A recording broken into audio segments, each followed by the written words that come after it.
Welcome back friend. हम कल की क्लास में हम कर रहे थे डीएनए रेप्लिकेशन। क्या कर रहे थे? DNA replication.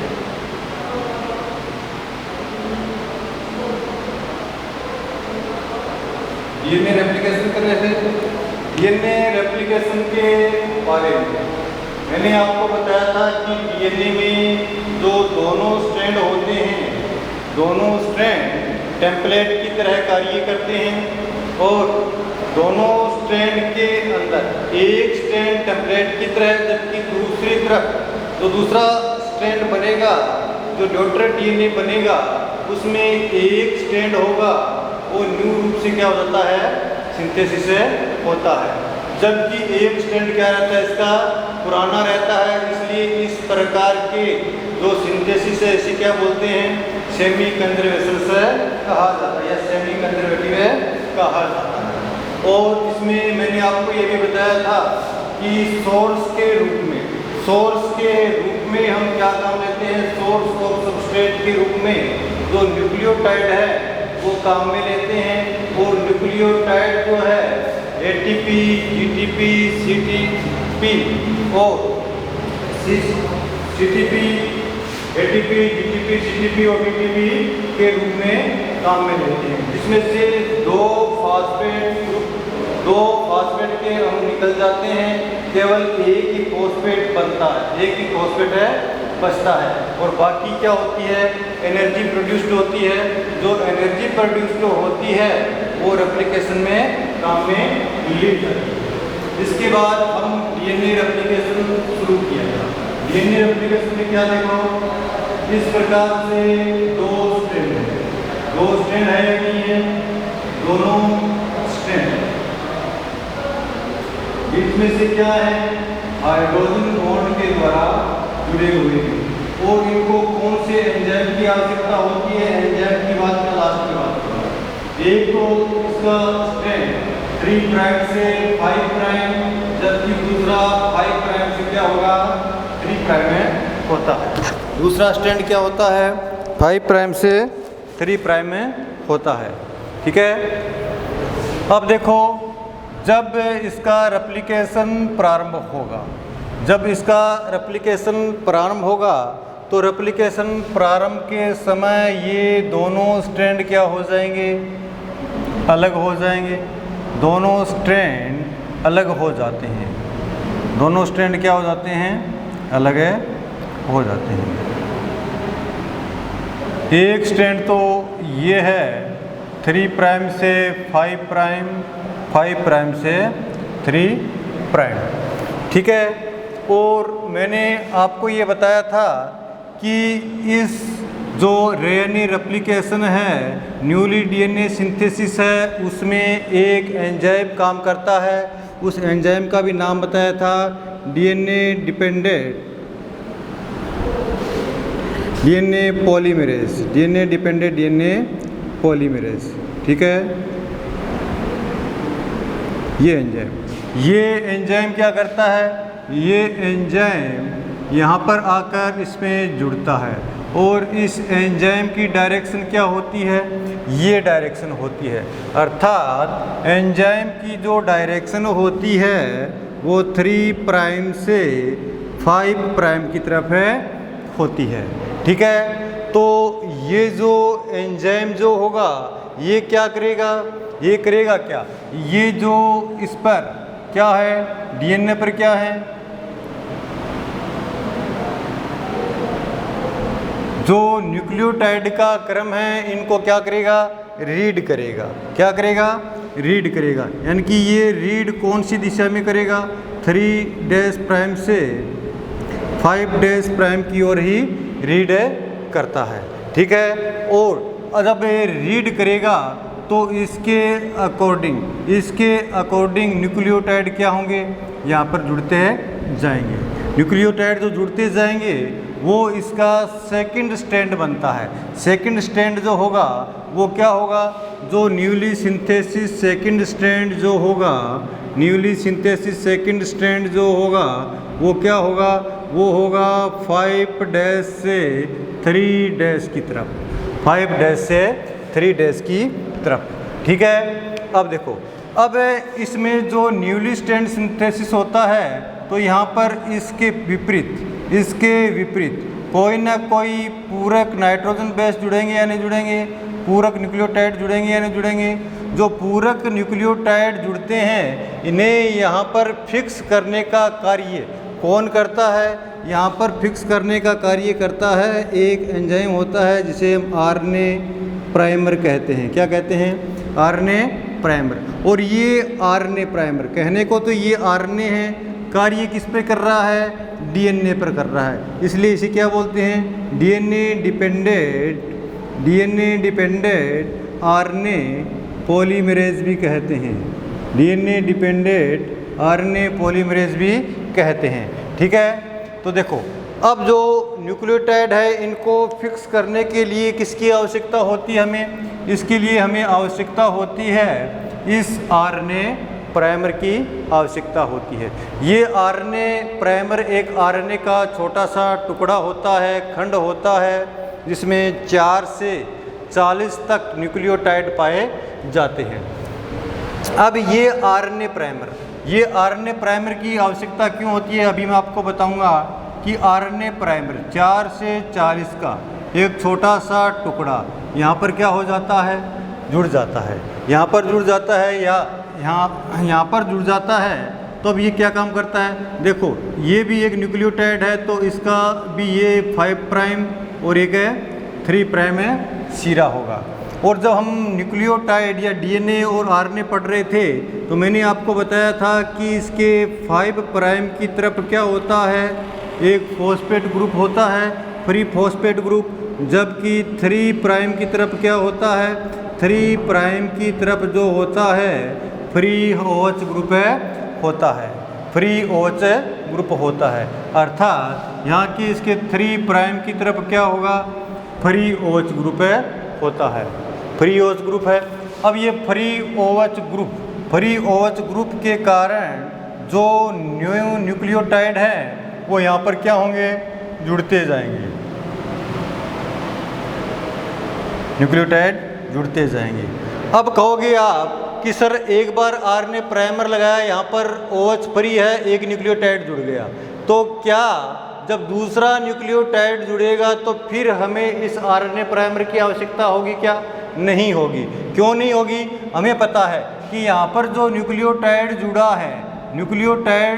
है इसका ये 5' ये 3' होगा। और हम सभी जानते हैं कि 3' न्यूक्लियोटाइड की तरफ भी क्या होता है? फ्री OH ग्रुप होता है। इसलिए अब यहाँ पर दूसरे न्यूक्लियोटाइड जुड़ने के लिए इस प्राइमर की आवश्यकता नहीं है, क्योंकि इस न्यूक्लियोटाइड का ये सिरा भी क्या है? 3' होता है। 3' होता है तो क्या हो गया? 3' होता है तो क्या हो गया कि आगे से आगे न्यूक्लियोटाइड आसानी से जुड़ते जाएंगे। तो इसलिए एक RNA polymerase DNA dependent polymerase की आवश्यकता होगी। कौन से स्ट्रैंड पर आवश्यकता होगी? जो स्ट्रैंड 3' से 5' है उसके लिए केवल एक ही आरएनए प्राइमर की आवश्यकता होती है। अब देखिए स्टूडेंट्स, मैंने आपको बताया है कि डायरेक्शन का बहुत अधिक महत्व है इसमें। डायरेक्शन का बहुत अधिक महत्व है।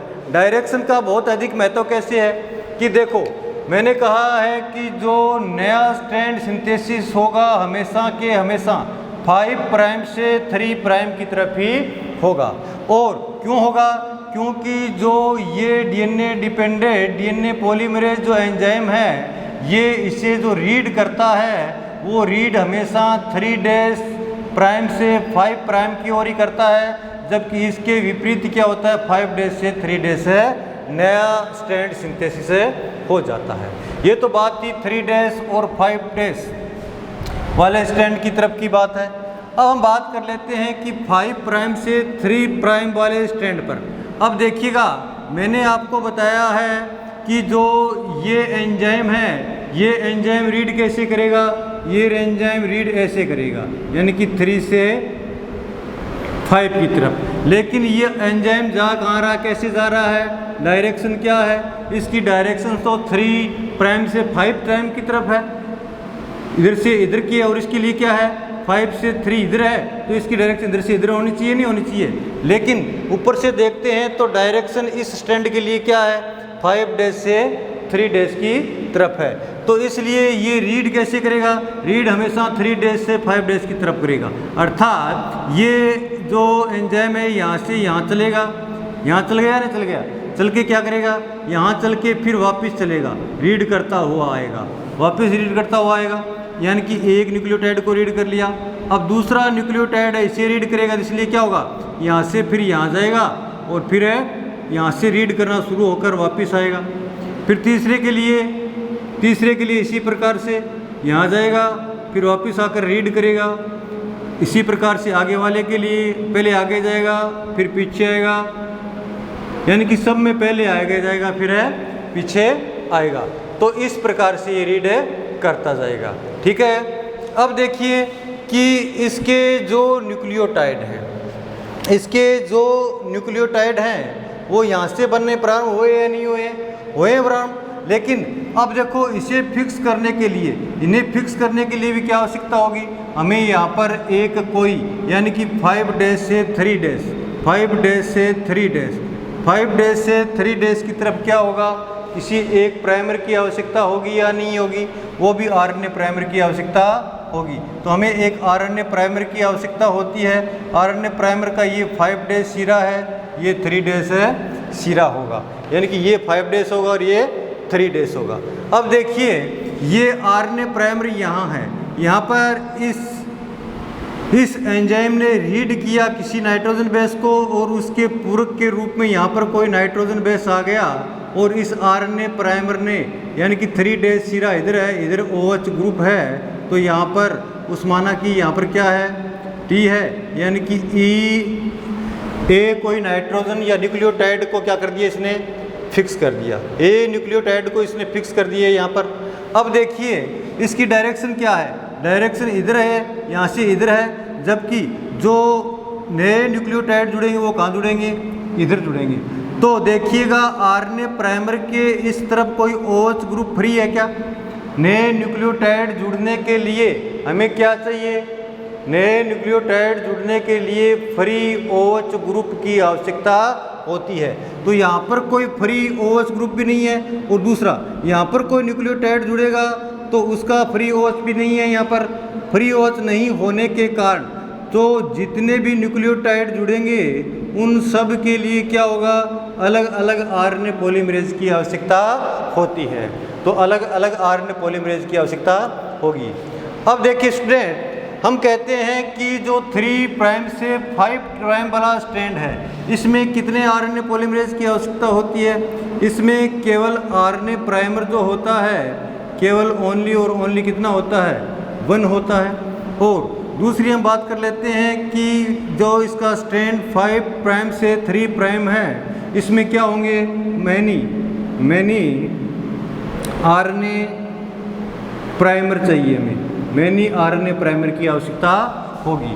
ठीक है, तो हम कहेंगे कि 3 डैश से 5 डैश की तरफ केवल एक ही आरएनए प्राइमर होता है, जबकि दूसरा टेम्पलेट स्ट्रैंड है इसके लिए बहुत से आरएनए प्राइमर की आवश्यकता होती है। तो ये तो बात थी सिंथेसिस की। अब ये सिंथेसिस हो रहा है वो कैसे हो रहा है, देखिए ये सिंथेसिस हो रहा है वो कैसे हो रहा है देखिए। अब ये सिंथेसिस जो हम सबसे पहले बात कर लेते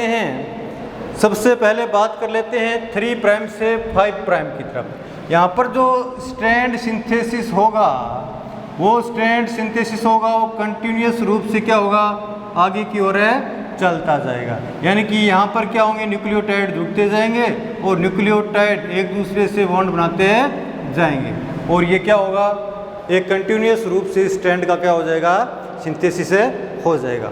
लेकिन नीचे वाले स्ट्रैंड की हम बात करते हैं, यानी कि जो 5 प्राइम से 3 प्राइम वाला स्ट्रैंड है ये जब टेम्पलेट की तरह कार्य करेगा तो न्यूली जो डीएनए स्ट्रैंड सिंथेसिस होगा वो क्या होगा, यानी कि हमें पता है कि अलग अलग प्राइमर होने के कारण ये जो स्ट्रैंड सिंथेसिस होगा ये क्या होगा, छोटे छोटे खंडों के रूप में सिंथेसिस होगा, यानी कि अलग अलग न्यूक्लियोटाइडों का क्या होगा, सिंथेसिस होगा।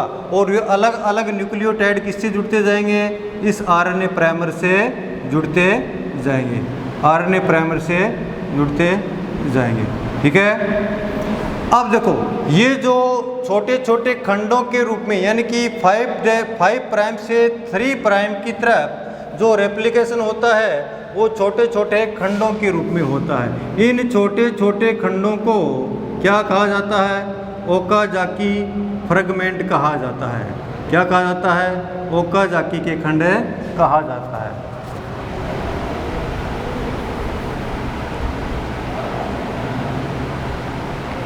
ओकाजाकी फ्रेगमेंट, यानी कि ओकाजाकी के खंड कहा जाता है। ये तो बात थी स्टूडेंट रेप्लिकेशन की। अब देखिए रेप्लिकेशन में हमने क्या किया है, जो आरएनए प्राइमर यहाँ पर हमने जोड़ा है, आरएनए प्राइमर को हमने यहाँ पर जोड़ा है। तो स्टूडेंट बताइए, क्या ये आरएनए प्राइमर हमेशा ही यहाँ पर जुड़ा रहेगा क्या, कि जी नहीं, जब तक ये आरएनए प्राइमर यहाँ पर जुड़ा है तब तक स्ट्रैंड का क्या करता जाएगा, ये सिंथेसिस करता जाएगा। तो इस आरएनए प्राइमर क्या होता है, जैसे ये स्ट्रैंड पूरा सिंथेसिस हो जाता है तो आरएनए प्राइमर को यहाँ से क्या कर दिया जाता है, हटा दिया जाता है।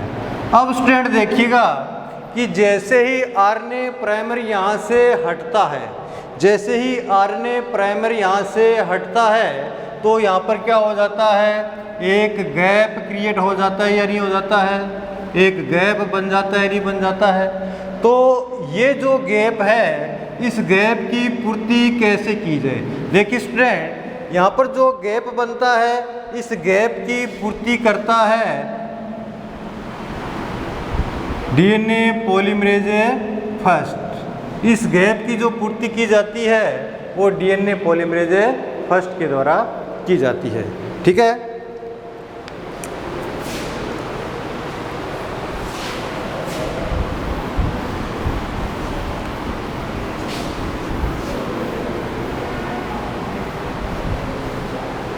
अब देखिए स्टूडेंट, हमें एंजाइम क्या देखते हैं कि रेप्लिकेशन में एंजाइम क्या क्या होते हैं, एंजाइम कौन कौन से काम में आते हैं। स्टूडेंट सबसे पहले ये बताइए कि जो डीएनए होता है, डीएनए कैसा होता है, डबल हेलिकल स्ट्रक्चर होती है नहीं होती है। और ये हेलिकल जो होते हैं वो क्या होते हैं, कोयल किए होते हैं, यानी कि कुंडलित होते हैं या नहीं होते हैं, यानी कि कुंडलित डीएनए होता है। इसका रेप्लिकेशन करने के लिए सबसे पहले हमें क्या करना पड़ेगा, इसके अनकॉइल करना पड़ेगा, इसके कुंडलन को क्या करना पड़ेगा, हमें खोलना पड़ेगा। तो डीएनए के कुंडलन, डीएनए के कुंडलन खोलना, डीएनए के कुंडलन खोलने के लिए एक एंजाइम काम में लिया जाता है, एक एंजाइम काम में लिया जाता है। इस एंजाइम को क्या बोलते हैं, यानी कि कुंडलन किसका है, हेलिकल यानी कि स्ट्रैंड का है, तो स्ट्रैंड का कुंडलन खोलने वाला एंजाइम क्या हो जाएगा, हेलिकेज, यानी कि हेलिकल का कुंडलन खोलने वाला एंजाइम क्या हो जाएगा, हेलिकेज एंजाइम हो जाएगा। अब देखिए, अब कोई भी DNA dependent DNA polymerase enzyme जब भी किसी स्ट्रैंड का सिंथेसिस करेगा तो उससे पहले क्या होगा कि इन स्ट्रैंड्स को अलग अलग करना होगा, इन स्ट्रैंड्स को क्या करना होगा, अलग अलग करना होगा। इन स्ट्रैंड्स को अलग अलग करना होगा तो इनके बीच में ये क्या पाया जाता है, ये जो हाइड्रोजन बॉन्ड है इसको ब्रेक करना होगा, तोड़ना होगा। क्या करना होगा, हाइड्रोजन बॉन्ड को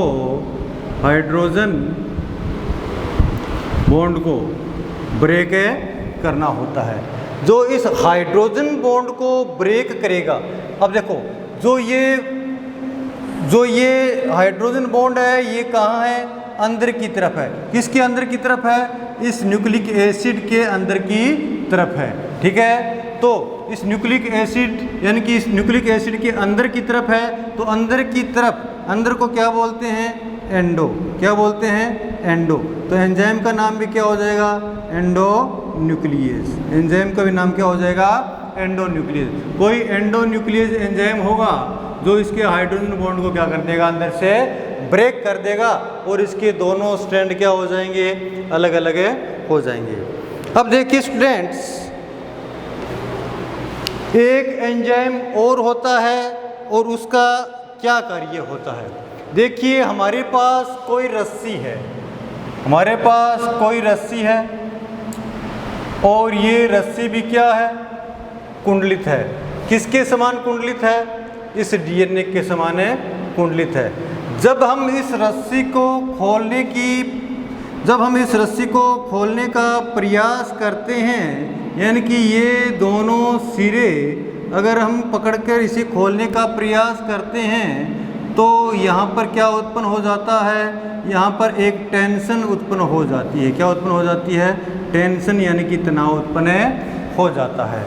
इस टेंशन को दूर करने के लिए हमें क्या करना पड़ता है? इस टेंशन या तनाव या खिंचाव को दूर करने के लिए भी हमें एक एंजाइम की आवश्यकता होती है।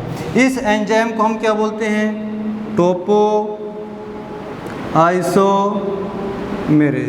क्या बोलते हैं? टोपो आइसोमेरेज। यानी कि डीएनए एकुंडलन के समय जो टेंशन उत्पन्न होती है, इस टेंशन को दूर करने के लिए एक एंजाइम होता है टोपो आइसोमेरेज।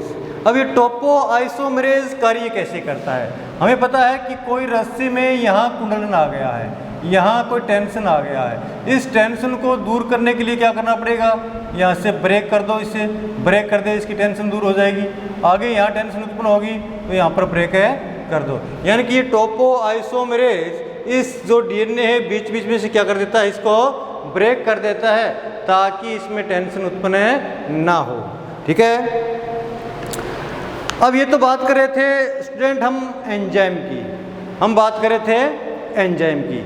अब देखिएगा स्टूडेंट्स कि जो एंजाइम है एंडोन्यूक्लियस इस पे कार्य करेगा, हेलिकेज इसका एकुंडलन करेगा, एंडोन्यूक्लियस हाइड्रोजन बॉन्ड को तोड़ेगा और जो डीएनए डिपेंडेंट जो डीएनए पॉलीमरेज है वो इसको रीड करेगा, आरएनए प्राइमर यहाँ पर श्रृंखला प्रारंभ करेगा और जो टोपो आइसोमेरेज है वो इसकी क्या करेगा?